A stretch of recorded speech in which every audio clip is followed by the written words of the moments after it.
ਸਤਿ ਸ਼੍ਰੀ ਅਕਾਲ ਦੋਸਤੋ, ਸਵਾਗਤ ਹੈ ਤੁਹਾਡਾ ਆਪਣੇ ਚੈਨਲ ਸਾਹਿਤ ਸੰਸਾਰ ਦੇ ਵਿੱਚ। ਭਾਸ਼ਾ ਵਿਗਿਆਨ ਦੀ ਇਸ ਲੜੀ ਦੇ ਵਿੱਚ ਅੱਜ ਅਸੀਂ ਗੱਲਬਾਤ ਕਰਾਂਗੇ ਵਿਅੰਜਨ ਧੁਨੀਆਂ ਬਾਰੇ। ਦੋਸਤੋ, ਸਭ ਤੋਂ ਪਹਿਲਾਂ ਅਸੀਂ ਦੇਖਦੇ ਹਾਂ ਕਿ ਵਿਅੰਜਨ ਧੁਨੀਆਂ ਕਿਹਨਾਂ ਨੂੰ ਕਿਹਾ ਜਾਂਦਾ ਹੈ ਜਾਂ ਵਿਅੰਜਨ ਧੁਨੀਆਂ ਦੀ ਪਰਿਭਾਸ਼ਾ ਕੀ ਬਣਦੀ ਹੈ। ਦੋਸਤੋ, ਵਿਅੰਜਨ ਧੁਨੀਆਂ ਉਹਨਾਂ ਧੁਨੀਆਂ ਨੂੰ ਕਿਹਾ ਜਾਂਦਾ ਹੈ ਜਿਨ੍ਹਾਂ ਦੇ ਉਚਾਰਨ ਸਮੇਂ ਉਚਾਰਨ ਅੰਗ ਸਾਹ ਵਹਿਣ ਵਿੱਚ ਰੁਕਾਵਟ ਪਾਉਂਦੇ ਹਨ, ਅਰਥਾਤ ਸਾਹ ਦੀ ਹਵਾ ਨੂੰ ਕਿਸੇ ਨਾ ਕਿਸੇ ਸਥਾਨ ਤੇ ਅੰਸ਼ਕ ਰੂਪ ਵਿੱਚ ਜਾਂ ਪੂਰਨ ਰੂਪ ਵਿੱਚ ਰੋਕ ਕੇ ਛੱਡਿਆ ਜਾਂਦਾ ਹੈ। ਦੋਸਤੋ, ਸਾਹ ਦੀ ਹਵਾ ਨੂੰ ਦੋ ਉਚਾਰਨ ਅੰਗ ਰੋਕਦੇ ਹਨ। ਇਹਨਾਂ ਵਿੱਚੋਂ ਇੱਕ ਚੁਸਤ ਉਚਾਰਨ ਅੰਗ ਤੇ ਦੂਸਰਾ ਸੁਸਤ ਉਚਾਰਨ ਅੰਗ ਹੁੰਦਾ ਹੈ, ਜਿਨ੍ਹਾਂ ਬਾਰੇ ਅਸੀਂ ਪਿਛਲੇ ਲੈਕਚਰਾਂ ਵਿੱਚ ਵੀ ਚਰਚਾ ਕੀਤੀ ਸੀ। ਸੋ ਦੋਸਤੋ, ਵਿਅੰਜਨ ਉਹਨਾਂ ਧੁਨੀਆਂ ਨੂੰ ਕਿਹਾ ਜਾਂਦਾ ਹੈ ਜਿਨ੍ਹਾਂ ਨੂੰ ਉਚਾਰਨ ਸਮੇਂ ਸਾਡੇ ਮੂੰਹ ਦੇ ਵਿੱਚ ਅੰਸ਼ਕ ਰੋਕ ਜਾਂ ਪੂਰਨ ਰੋਕ ਪੈਦਾ ਹੁੰਦੀ ਹੈ। ਦੋਸਤੋ, ਅਗਲਾ ਮਸਲਾ ਆਉਂਦਾ ਹੈ ਕਿ ਵਿਅੰਜਨ ਧੁਨੀਆਂ ਦੇ ਵਰਗੀਕਰਨ ਦੇ ਆਧਾਰ ਕੀ ਹਨ। ਵਿਅੰਜਨ ਧੁਨੀਆਂ ਦੇ ਵਰਗੀਕਰਨ ਦੇ ਦੋ ਆਧਾਰ ਹਨ। ਨੰਬਰ 1 ਉਚਾਰਨ ਸਥਾਨ, ਭਾਵ ਕਿਸ ਉਚਾਰਨ ਅੰਗ ਤੋਂ ਵਿਅੰਜਨ ਪੈਦਾ ਹੁੰਦਾ ਹੈ, ਤੇ ਉਚਾਰਨ ਢੰਗ, ਭਾਵ ਕਿਸ ਤਰੀਕੇ ਨਾਲ ਵਿਅੰਜਨਾਂ ਨੂੰ ਉਚਾਰਿਆ ਜਾਂਦਾ ਹੈ।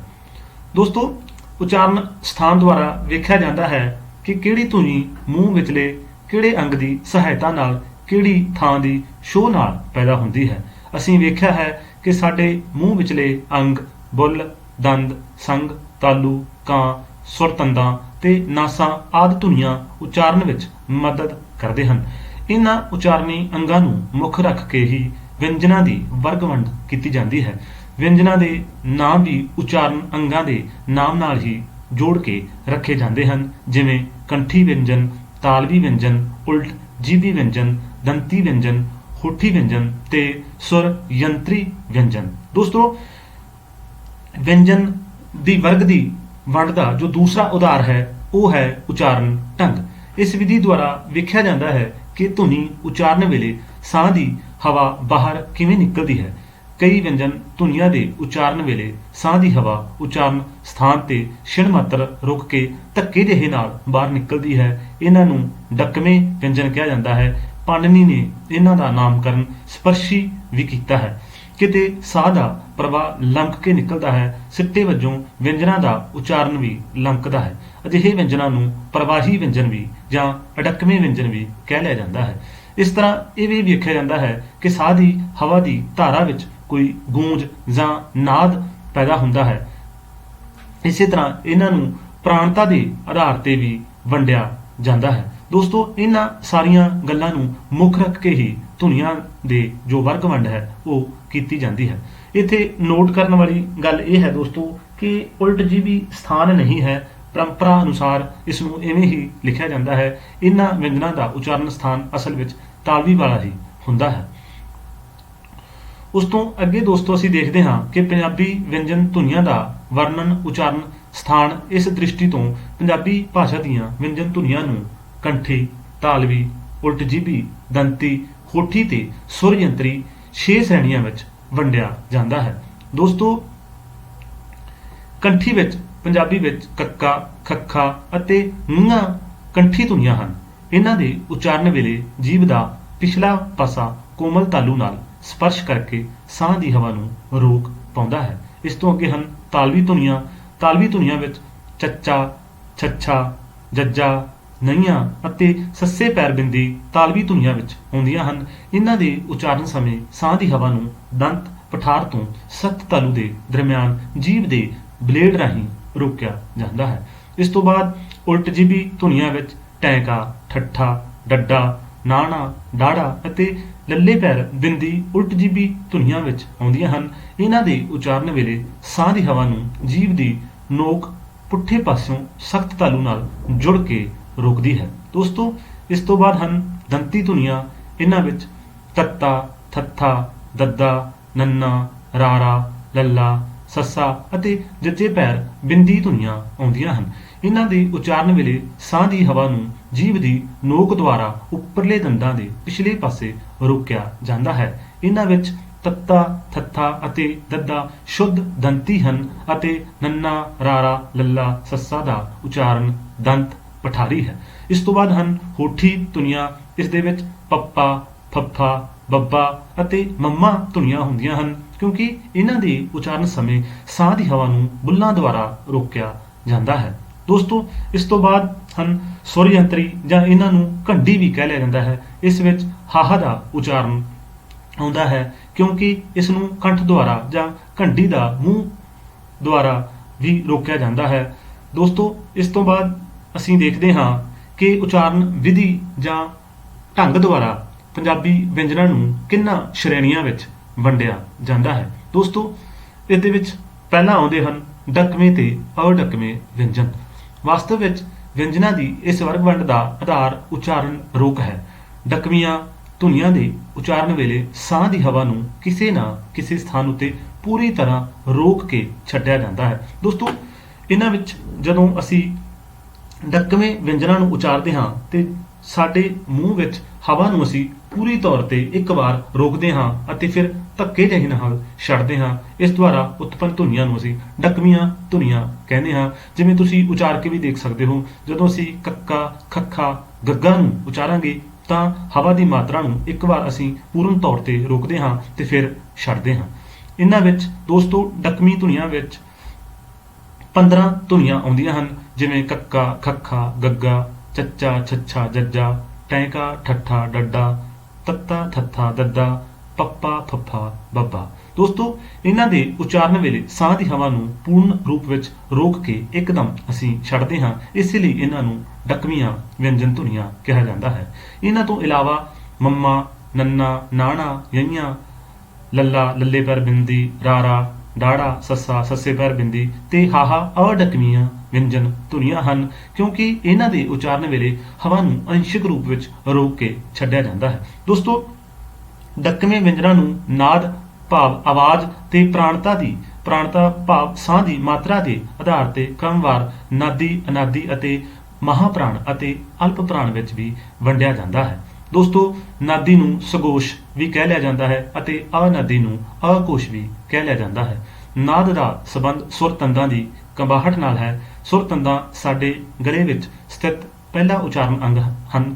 ਇਹਨਾਂ ਦੀ ਸ਼ਕਲ ਬਹੁਤ ਹੀ ਬਰੀਕ ਹੁੰਦੀ ਹੈ ਅਤੇ ਇਹ ਘੰਟੀ ਦੇ ਬਾਹਰਲੇ ਪਾਸੇ ਜੁੜੀਆਂ ਹੋਈਆਂ ਹੁੰਦੀਆਂ ਹਨ।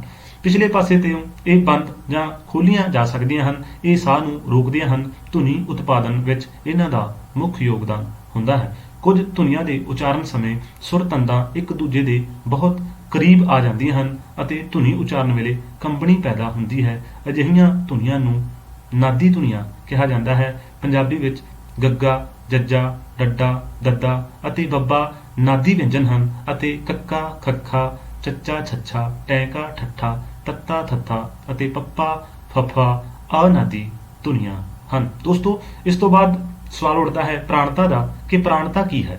ਪ੍ਰਾਣਤਾ ਦਾ ਸੰਬੰਧ ਫੇਫੜਿਆਂ ਵਿੱਚੋਂ ਬਾਹਰ ਨੂੰ ਆਉਂਦੀ ਸਾਹ ਦੀ ਹਵਾ ਦੀ ਮਿਕਦਾਰ ਨਾਲ ਹੈ। ਕੁਝ ਧੁਨੀਆਂ ਦੇ ਉਚਾਰਨ ਵੇਲੇ ਸਾਹ ਦੀ ਹਵਾ ਸਧਾਰਨ ਨਾਲੋਂ ਵਧੇਰੇ ਮਾਤਰਾ ਵਿੱਚ ਵਰਤਣੀ ਪੈਂਦੀ ਹੈ। ਅਜਿਹੀਆਂ ਧੁਨੀਆਂ ਨੂੰ ਮਹਾਪ੍ਰਾਣ ਧੁਨੀਆਂ ਕਿਹਾ ਜਾਂਦਾ ਹੈ।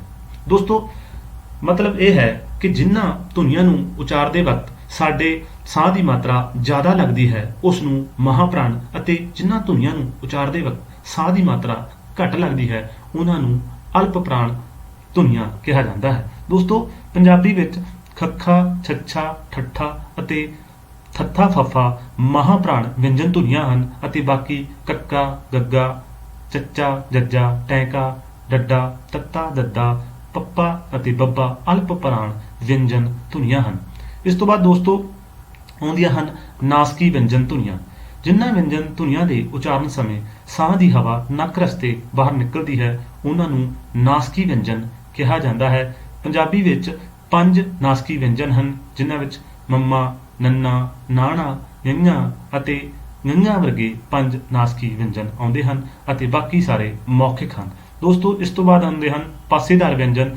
ਪੰਜਾਬੀ ਵਿੱਚ ਲੱਲਾ ਅਤੇ ਲੱਲੇ ਪੈਰ ਬਿੰਦੀ 2 ਪਾਸੇਦਾਰ ਵਿਅੰਜਨ ਹਨ, ਕਿਉਂਕਿ ਇਹਨਾਂ ਧੁਨੀਆਂ ਨੂੰ ਉਚਾਰਦੇ ਸਮੇਂ ਜੀਭ ਦੀ ਨੋਕ ਦੰਦ ਪਠਾਰ ਨਾਲ ਸਪਰਸ਼ ਕਰਕੇ ਹਵਾ ਨੂੰ ਰੋਕਦੀ ਹੈ, ਪਰ ਇਹ ਹਵਾ ਜੀਭ ਦੇ ਦੋਹਾਂ ਪਾਸਿਆਂ ਵਾਲੇ ਖੱਪਿਆਂ ਵਿੱਚੋਂ ਬਾਹਰ ਨੂੰ ਨਿਕਲ ਜਾਂਦੀ ਹੈ। ਦੋਸਤੋ ਇਸ ਤੋਂ ਬਾਅਦ ਆਉਂਦਾ ਹੈ ਕੰਬਵਾਂ ਵਿਅੰਜਨ। ਇਸ ਨੂੰ ਟ੍ਰਿਲ ਵੀ ਕਿਹਾ ਜਾਂਦਾ ਹੈ। ਪੰਜਾਬੀ ਵਿੱਚ ਰਾਰਾ ਕੰਬਵੀਂ ਧੁਨੀ ਹੈ, ਕਿਉਂਕਿ ਇਸ ਦੇ ਉਚਾਰਨ ਸਮੇਂ ਜੀਭ ਵਿੱਚ ਕੰਬਾ ਜਿਹਾ ਪੈਦਾ ਹੁੰਦਾ ਹੈ। ਦੋਸਤੋ ਇਸ ਤੋਂ ਬਾਅਦ ਆਉਂਦਾ ਹੈ ਫੜਕਵਾਂ ਵਿਅੰਜਨ, ਜਿਸ ਨੂੰ ਫਲੈਪ ਵੀ ਕਿਹਾ ਜਾਂਦਾ ਹੈ। ਪੰਜਾਬੀ ਵਿੱਚ ਡਾੜਾ ਅਜਿਹੀ ਧੁਨੀ ਹੈ ਜਿਸ ਨੂੰ ਫੜਕਵਾਂ ਵਿਅੰਜਨ ਕਿਹਾ ਜਾਂਦਾ ਹੈ। ਇਸ ਧੁਨੀ ਦੇ ਉਚਾਰਨ ਵੇਲੇ ਜੀਭ ਤਾਲੂ ਨਾਲ ਛੋਹ ਕੇ ਫਟਕੇ ਨਾਲ ਹੇਠਾਂ ਆਉਂਦੀ ਹੈ। ਦੋਸਤੋ ਇਸ ਤੋਂ ਬਾਅਦ ਆਉਂਦੇ ਹਨ ਖੈਵੇਂ ਵਿਅੰਜਨ। ਖੈਵੇਂ ਵਿਅੰਜਨਾਂ ਵਿੱਚ ਸੱਸਾ, ਸੱਸੇ ਪੈਰ ਬਿੰਦੀ ਤੇ ਹਾਹਾ 3 ਵਿਅੰਜਨ ਆਉਂਦੇ ਹਨ। ਇਹਨਾਂ ਦੇ ਉਚਾਰਨ ਸਮੇਂ ਸਾਹ ਦੀ ਹਵਾ ਉਚਾਰਨ ਅੰਗਾਂ ਨਾਲ ਖਹਿੰਦੀ ਹੋਈ ਬਾਹਰ ਨੂੰ ਆਉਂਦੀ ਹੈ। ਇਸ ਤੋਂ ਬਾਅਦ ਆਉਂਦੇ ਹਨ ਸਰਕਵੇਂ ਜਾਂ ਖਿਸਕਵੇਂ ਵਿਅੰਜਨ। ਪੰਜਾਬੀ ਵਿੱਚ ਯਈਆ ਅਤੇ ਵਾਵਾ 2 ਸਕਵੀਆਂ ਧੁਨੀਆਂ ਹਨ, ਜਿਨ੍ਹਾਂ ਬਾਰੇ ਅਸੀਂ ਪਿਛਲੇ ਲੈਕਚਰ ਵਿੱਚ ਵੀ ਚਰਚਾ ਕੀਤੀ ਸੀ, ਕਿਉਂਕਿ ਇਹ ਕਦੇ ਵਿਅੰਜਨਾਂ ਵਿੱਚ ਬਦਲ ਜਾਂਦੇ ਹਨ ਅਤੇ ਕਦੇ ਸਵਰਾਂ ਵਿੱਚ। ਦੋਸਤੋ ਕੁਝ ਹੋਰ ਮਹੱਤਵਪੂਰਨ ਨੋਟ ਕਰਨ ਵਾਲੀਆਂ ਗੱਲਾਂ ਹਨ, ਕਿਉਂਕਿ ਨਈਆਂ ਅਤੇ ਨੰਗਾ ਅਜੋਕੀ ਪੀੜ੍ਹੀ ਦੇ ਉਚਾਰਨ ਵਿੱਚੋਂ ਲੋਪ ਹੋ ਚੁੱਕੇ ਹਨ।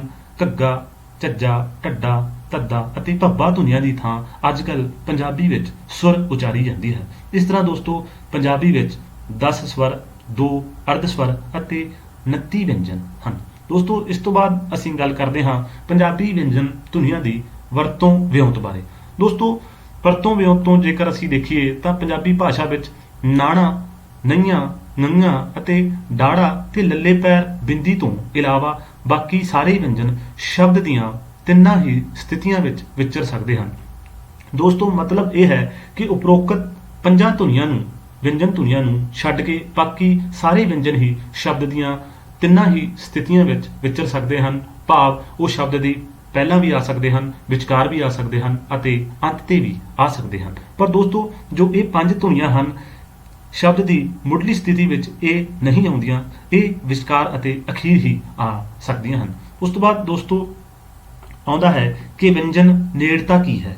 ਦੋਸਤੋ ਜਦੋਂ ਕਿਸੇ ਸ਼ਬਦ ਜਾਂ ਉਚਾਰਖੰਡ ਵਿੱਚ 2 ਜਾਂ 2 ਤੋਂ ਵੱਧ ਵਿਅੰਜਨ ਜੁੜਵੇਂ ਰੂਪ ਵਿੱਚ ਵਿਚਰਨ, ਅਰਥਾਤ ਉਹਨਾਂ ਵਿਚਕਾਰ ਕੋਈ ਸਵਰ ਨਾ ਆਵੇ, ਤਾਂ ਵਿਅੰਜਨਾਂ ਦੀ ਅਜਿਹੀ ਵਰਤੋਂ ਨੂੰ ਅਸੀਂ ਵਿਅੰਜਨ ਨੇੜਤਾ ਕਹਿੰਦੇ ਹਾਂ। ਦੋਸਤੋ ਇਸ ਤੋਂ ਬਾਅਦ ਦੇਖਦੇ ਹਾਂ ਕਿ ਪੰਜਾਬੀ ਵਿੱਚ ਵਿਅੰਜਨ ਨੇੜਤਾ ਕਿਵੇਂ ਸਾਕਾਰ ਹੁੰਦੀ ਹੈ।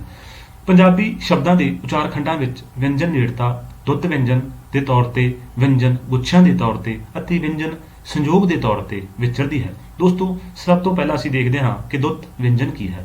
ਜਦੋਂ ਕਿਸੇ ਸ਼ਬਦ ਜਾਂ ਉਚਾਰਖੰਡ ਵਿੱਚ ਇੱਕੋ ਵਿਅੰਜਨ ਧੁਨੀਆਂ ਦਾ ਉਚਾਰਨ ਦੂਹਰਾ ਕੀਤਾ ਜਾਵੇ ਜਾਂ ਉਚਾਰਨ ਨੂੰ ਰੋਕ ਕੇ ਲਮਕਾ ਦਿੱਤਾ ਜਾਵੇ ਤਾਂ ਉਸ ਨੂੰ ਦੁੱਤ ਵਿਅੰਜਨ ਕਿਹਾ ਜਾਂਦਾ ਹੈ। ਆਮ ਤੌਰ ਤੇ ਦੁੱਤ ਵਿਅੰਜਨਾਂ ਤੋਂ ਪਹਿਲਾਂ ਸਵਰ ਲਘੂ ਹੁੰਦਾ ਹੈ। ਪੰਜਾਬੀ ਲਿਖਤ ਵਿੱਚ ਦੁੱਤ ਵਿਅੰਜਨਾਂ ਨੂੰ ਅੱਧਕ ਦੀ ਵਰਤੋਂ ਰਾਹੀਂ ਸਾਕਾਰ ਕੀਤਾ ਜਾਂਦਾ ਹੈ, ਪਰ ਨਾਸਕੀ ਵਿਅੰਜਨਾਂ ਲਈ ਟਿੱਪੀ ਦੀ ਵਰਤੋਂ ਵੀ ਕੀਤੀ ਜਾਂਦੀ ਹੈ। ਦੁੱਤ ਵਿਅੰਜਨ ਨਾਲ ਸ਼ਬਦਾਂ ਦੇ ਅਰਥਾਂ ਵਿੱਚ ਵੀ ਫਰਕ ਪੈ ਜਾਂਦਾ ਹੈ। ਹੇਠਾਂ ਇਸ ਦੀ ਅਸੀਂ ਉਦਾਹਰਨ ਵੀ ਦੇਖਦੇ ਹਾਂ। ਦੋਸਤੋ ਇੱਥੇ 2 ਸ਼ਬਦ ਲਿਖੇ ਹੋਏ ਹਨ, ਇੱਕ ਹੈ ਸੱਦਾ ਅਤੇ ਇੱਕ ਹੈ ਸਦਾ। ਦੋਸਤੋ ਇੱਥੇ ਸੱਦਾ ਦਾ ਭਾਵ ਹੈ ਬੁਲਾਵਾ ਅਤੇ ਸਦਾ ਦਾ ਭਾਵ ਹੈ ਜੋ ਹਮੇਸ਼ਾ ਲਈ ਰਹਿਣ ਵਾਲਾ। ਦੇਖੋ ਇੱਥੇ ਸੱਦਾ ਵਿੱਚ ਜੋ ਸ ਪਲਸ ਅ ਪਲਸ ਦ ਪਲਸ ਦ ਪਲਸ ਆ ਹੈ, ਇੱਥੇ ਦ ਪਲਸ ਦ ਅੱਧਕ ਨਾਲ ਇੱਥੇ ਵਿਅੰਜਨ ਨੂੰ ਦੂਹਰਾ ਕਰ ਦਿੱਤਾ ਗਿਆ ਹੈ। ਇੱਥੇ ਅਸੀਂ ਇਸ ਨੂੰ ਆਖ ਸਕਦੇ ਹਾਂ ਕਿ ਇੱਥੇ ਦੁੱਤ ਵਿਅੰਜਨ ਦੀ ਵਰਤੋਂ ਹੋਈ ਹੈ। ਦੋਸਤੋ ਪੰਜਾਬੀ ਵਿੱਚ ਨਾਣਾ, ਨੰਗਾ, ਨਈਆਂ, ਡਾੜਾ, ਰਾਰਾ, ਸੱਸੇ ਪੈਰ ਬਿੰਦੀ ਅਤੇ ਲੱਲਾ ਨੂੰ ਛੱਡ ਕੇ ਬਾਕੀ ਸਾਰੇ ਵਿਅੰਜਨ ਦੁੱਤ ਵਿਅੰਜਨ ਦੇ ਤੌਰ ਤੇ ਵਿਚਰ ਸਕਦੇ ਹਨ। ਦੋਸਤੋ ਇਸ ਤੋਂ ਬਾਅਦ ਆਉਂਦਾ ਹੈ ਕਿ ਵਿਅੰਜਨ ਗੁੱਛੇ ਕੀ ਹਨ। ਦੋਸਤੋ ਵਿਅੰਜਨ ਗੁੱਛੇ ਤੋਂ ਭਾਵ ਹੈ ਜਦੋਂ 2 ਜਾਂ 2 ਤੋਂ ਵੱਧ ਵਿਅੰਜਨ ਬਿਨਾਂ ਸਵਰ ਦੀ ਸਹਾਇਤਾ ਤੋਂ ਉਚਾਰੇ ਜਾਣ ਤਾਂ ਅਜਿਹੀ ਸਥਿਤੀ ਨੂੰ ਵਿਅੰਜਨ ਗੁੱਛੇ ਕਿਹਾ ਜਾਂਦਾ ਹੈ। ਪੰਜਾਬੀ ਵਿੱਚ ਸ਼ਬਦ ਦੀਆਂ ਤਿੰਨਾਂ ਹੀ ਸਥਿਤੀਆਂ ਵਿੱਚ ਵਿਅੰਜਨ ਗੁੱਛਿਆਂ ਦੀ ਹੋਂਦ ਮਿਲਦੀ ਹੈ। ਭਾਵ ਵਿਅੰਜਨ ਗੁੱਛੇ ਸ਼ਬਦ ਦੀ ਪਹਿਲੀ ਸਥਿਤੀ ਵਿੱਚ, ਵਿਚਕਾਰਲੀ ਸਥਿਤੀ ਵਿੱਚ ਅਤੇ ਅੰਤਲੀ ਸਥਿਤੀ ਵਿੱਚ ਵਿਚਰ ਸਕਦੇ ਹਨ। ਦੋਸਤੋ ਪਹਿਲਾਂ ਅਸੀਂ ਦੇਖਦੇ ਹਾਂ ਕਿ ਸ਼ਬਦ ਦੀ ਮੁੱਢਲੀ ਸਥਿਤੀ ਵਿੱਚ ਵਿਅੰਜਨ ਗੁੱਛੇ ਕਿਵੇਂ ਆਉਂਦੇ ਹਨ। ਸ਼ਬਦ ਦੀ ਮੁੱਢਲੀ ਸਥਿਤੀ ਵਿੱਚ ਸਿਰਫ ਉਹਨਾਂ ਸ਼ਬਦਾਂ ਵਿੱਚ ਹੀ ਵਿਅੰਜਨ ਗੁੱਛੇ ਮਿਲਦੇ ਹਨ ਜਿਹੜੇ ਸ਼ਬਦ ਸੰਸਕ੍ਰਿਤ ਭਾਸ਼ਾ ਦੇ ਤਤਸਮ ਰੂਪ ਵਿੱਚ ਬੋਲੇ ਜਾਂਦੇ ਹਨ। ਇਹਨਾਂ ਦੀ ਵਰਤੋਂ ਵੀ ਅਜੋਕੇ ਪੰਜਾਬੀ ਉਚਾਰਨ ਵਿੱਚੋਂ ਘਟਦੀ ਜਾ ਰਹੀ ਹੈ। ਆਮ ਤੌਰ ਤੇ ਇਹਨਾਂ ਵਿਅੰਜਨ ਗੁੱਛਾਂ ਦਾ ਦੂਸਰਾ ਮੈਂਬਰ ਰਾਰਾ ਜਾਂ ਵਾਵਾ ਹੁੰਦਾ ਹੈ ਅਤੇ ਇਹ ਉਦੋਂ ਹੀ ਸਾਕਾਰ ਹੁੰਦਾ ਹੈ ਜਦੋਂ ਇਹਨਾਂ ਤੋਂ ਪਿੱਛੋਂ ਕੋਈ ਦੀਰਘ ਸਵਰ ਆਵੇ। ਜਿਵੇਂ ਪ੍ਰੀਤ ਵਿੱਚ ਪ ਪਲਸ ਰ ਇੱਥੇ ਦੋ ਵਿਅੰਜਨ ਇਕੱਠੇ ਆਏ ਹਨ ਬਿਨਾਂ ਸਵਰ ਦੀ ਸਹਾਇਤਾ ਨਾਲ, ਤਾਂ ਇੱਥੇ ਇਹ ਵਿਅੰਜਨ ਗੁੱਛਾ ਸ਼ਬਦ ਦੇ ਸ਼ੁਰੂ ਵਿੱਚ ਆਇਆ ਹੈ। ਇਸੇ ਤਰ੍ਹਾਂ ਪ੍ਰਤੀ ਵਿੱਚ ਪ ਪਲਸ ਰ ਇੱਥੇ ਵੀ ਦੋ ਵਿਅੰਜਨ ਆਏ ਹਨ, ਇਹ ਵੀ ਬਿਨਾਂ ਸਵਰ ਦੀ ਸਹਾਇਤਾ ਨਾਲ ਵਿਚਰੇ ਹਨ। ਦੋਸਤੋ, ਇਸ ਤੋਂ ਬਾਅਦ ਆਉਂਦਾ ਹੈ ਕਿ ਸ਼ਬਦ ਦੇ ਲਈ ਅੰਤਲੀ ਸਥਿਤੀ ਵਿੱਚ ਵਿਅੰਜਨ ਗੁੱਛੇ ਕਿਵੇਂ ਸਕਾਰ ਹੁੰਦੇ ਹਨ। ਇੱਥੇ ਅਸੀਂ ਉਦਾਹਰਨ ਦੇਖਦੇ ਹਾਂ। ਭਲਕ ਪ ਪਲਸ ਅ ਪਲਸ ਲ ਪਲਸ ਕ ਦੇ ਵਿੱਚ ਲੱਲਾ ਕੱਕਾ ਦੋ ਵਿਅੰਜਨ ਬਿਨਾਂ ਸਵਰ ਦੀ ਸਹਾਇਤਾ ਨਾਲ ਅੰਤਲੀ ਸਥਿਤੀ ਵਿੱਚ ਵਿਅੰਜਨ ਗੁੱਛੇ ਸਾਨੂੰ ਦੇਖਣ ਨੂੰ ਮਿਲਦੇ ਹਨ। ਇਸੇ ਤਰ੍ਹਾਂ ਮਿਲਣ ਵਿੱਚ ਵੀ ਲੱਲਾ ਪਲਸ ਨਾਣਾ ਦੋ ਵਿਅੰਜਨ ਬਿਨਾਂ ਸਵਰ ਦੀ ਸਹਾਇਤਾ ਨਾਲ ਆਏ ਹਨ। ਦੋਸਤੋ, ਇਸ ਤੋਂ ਬਾਅਦ ਸ਼ਬਦ ਦੇ ਵਿਚਕਾਰ ਇਹ ਕਿਵੇਂ ਆਉਂਦੇ ਹਨ, ਇੱਥੇ ਅਸੀਂ ਦੇਖ ਸਕਦੇ ਹਾਂ।